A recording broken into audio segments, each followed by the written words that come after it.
Hey everyone, for this video, I'll show you how to change your voice in Messenger. With this tutorial, you will be able to maybe prank your friends with your new voice. The first step is opening your Messenger. Here, you can see chats with your friends. So just get in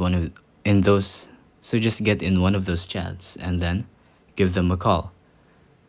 And if you actually scroll up in the call, then you'll be able to get effects which edits your face and your voice.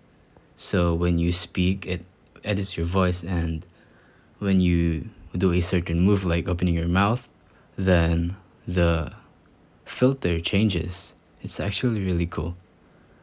All you have to do is just scroll up and then you can pick from the many filters that show up.